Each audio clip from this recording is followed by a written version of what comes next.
প্রিয় শিক্ষার্থী বন্ধুগণ, আজকে একাদশ শ্রেণীর সংস্কৃত বর্ষাবর্ণনম কবিতা আলোচনা করছি। তো ইতিপূর্বে আমরা প্রথম পার্ট অর্থাৎ 1 থেকে 3 নং শ্লোক ভূমিকা সহ আলোচনা করেছিলাম। আজকে ডে 2 অর্থাৎ শেষ পর্ব। আজকে 4 থেকে 10 নং শ্লোক উচ্চারণ, অর্থ এবং আলোচনা করে দিচ্ছি, তোমরা ভালো করে শুনে নাও। দেখো 4 নম্বর শ্লোক, তোমরা ভালো করে লক্ষ্য করো যে 4 নং শ্লোকটি উপরে দেবনাগরী অক্ষরে দেওয়া আছে এবং তার নিচে বাংলা অক্ষরে দেওয়া আছে এবং শেষে শ্লোকটির বাংলা অনুবাদ খুব সহজ সরল ভাষায় করে দেওয়া হয়েছে, যাতে তোমরা অতি সহজেই বুঝতে পারো। আমি এই শ্লোকটি উচ্চারণ করে দিচ্ছি, তোমরা ভালো করে শোনো।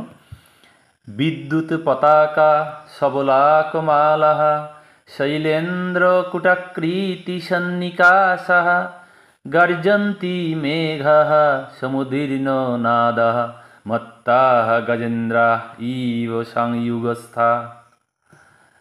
অর্থাৎ বিদ্যুৎরূপ পতাকা ধারণ করে, বক্শ্রেণীর মালা পরিধান করে, পর্বতশৃঙ্গের ন্যায় আকৃতি বিশিষ্ট গম্ভীর গর্জনকারী মেঘগুলি যুদ্ধে উন্মত্ত হাতিদের মতো গর্জন করছে। এরপর দেখো 5 নম্বর শ্লোক উচ্চারণ। বর্ষদ কপ্পায়িত সদ্বলানি প্রবৃত্ত নৃত্যোৎসব বর্হিনানি বনানি নির্বৃষ্ট বলাহকানি পশ্চা পরাণ্যস্যধিকং বিভান্তি। দেখো ভেঙে ভেঙে উচ্চারণ করছি।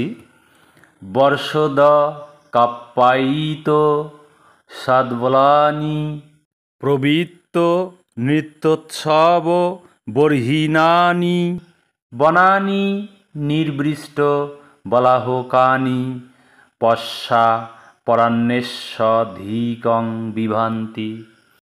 শ্লোকটির বাংলা অর্থ হল, দেখো বর্ষার জলে পুষ্ট সবুজ তৃণক্ষেত্রগুলি, নাচের উৎসবে প্রবৃত্ত ময়ূরদল এবং মেঘগুলি প্রচুর বৃষ্টি বর্ষণ করায় বনভূমি বিকেলবেলায় অত্যন্ত শোভা পাচ্ছে।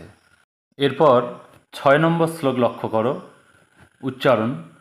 সমুদ বহন্ত সলিলাতিভারং বলাকীন বারিধারাঃ নাদন্তঃ মহোৎসু শৃঙ্গেষু মহিধরানাং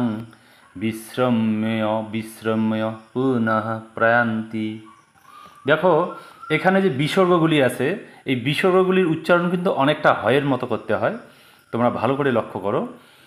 সমুদ বহন্তঃ সলিলাতিভারং বলাকীন বারিধারাঃ নদন্তঃ মহোৎসু শৃঙ্গেষু মহিধরানাং বিশ্রম্য পুনঃ প্রয়ান্তি। এখানে যে জফলাগুলি আছে, এই জফলাগুলির উচ্চারণ কিন্তু অনেকটা ইয়র মতো হবে। এরপর বাংলা অর্থ দেখো। বলাকা শোভিত গর্জনকারী মেঘগুলি জলের প্রবল ভার বহন করতে করতে পর্বতের উচ্চ শৃঙ্গগুলিতে বিশ্রাম নিয়ে পুনরায় চলতে শুরু করেছে। এবারে দেখো 7 নং শ্লোক। এই শ্লোকটি যথেষ্ট সহজ, দেখো খুব সহজে তোমাদের উচ্চারণ হবে।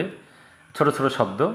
বহন্তি বর্ষন্তি নদন্তি ভান্তি ধ্যায়ন্তি নৃত্যন্তি সমাস্যন্তি নদ্যঘানঃ মত্তগাজাঃ বনান্তাঃ প্রিয়াবিহীনঃ শিখীন প্লবঙ্গাঃ। এর বাংলা অনুবাদ হলো, নদীগুলি বয়ে যাচ্ছে, মেঘগুলি বর্ষণ করছে, মত্ত হাতিরা গর্জন করছে, বনের প্রান্তভাগ শোভা পাচ্ছে, প্রিয়া বিরহীরা চিন্তা করছে, ময়ূরেরা নৃত্য করছে আর ব্যাঙেরা আশ্বস্ত হচ্ছে। এরপর 8 নং শ্লোক লক্ষ্য করো, উচ্চারণটা খুব তাৎপর্যপূর্ণ।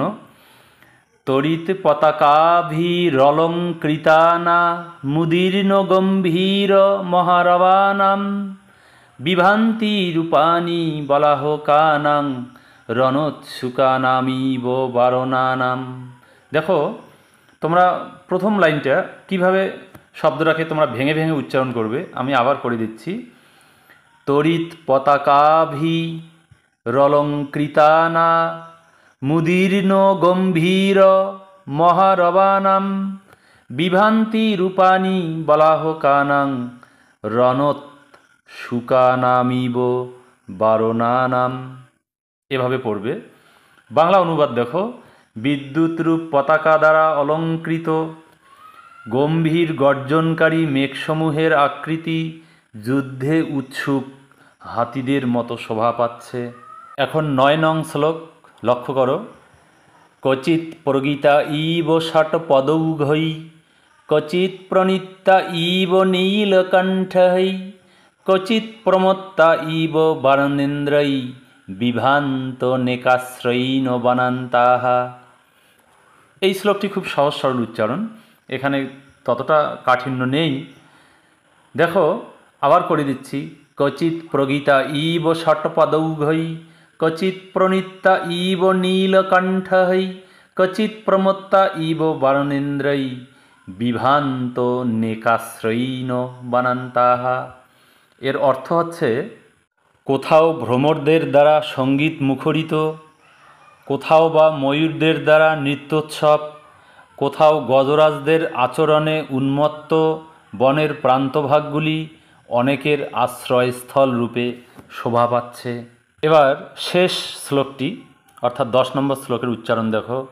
ষটপাদতন্ত্রী মধুরাভিধানং প্লবঙ্গমোদীরিত কণ্ঠতালম আবিষ্কৃতং মেঘ মৃদঙ্গনাদৈ বনে সুসঙ্গীতমিব প্রবৃত্তম। এর বাংলা অর্থ হচ্ছে ভ্রমরের গুঞ্জন যেন মধুর বীণাধ্বনি, ব্যাঙেদের কলরব যেন সঙ্গীতের কণ্ঠতাল, আর মেঘরূপ মৃদঙ্গের ধ্বনি একসঙ্গে মিলিত হয়ে বনমধ্যে যেন সঙ্গীত সৃষ্টি হয়েছে। বন্ধুরা, আজকের এই আলোচনা তোমাদের কেমন লাগলো? যদি ভালো লেগে থাকে তাহলে অবশ্যই লাইক, কমেন্ট এবং শেয়ার করবে। আর তোমাদের কি কি প্রয়োজন সেটাও আমাকে কমেন্ট করে জানাবে। ধন্যবাদ।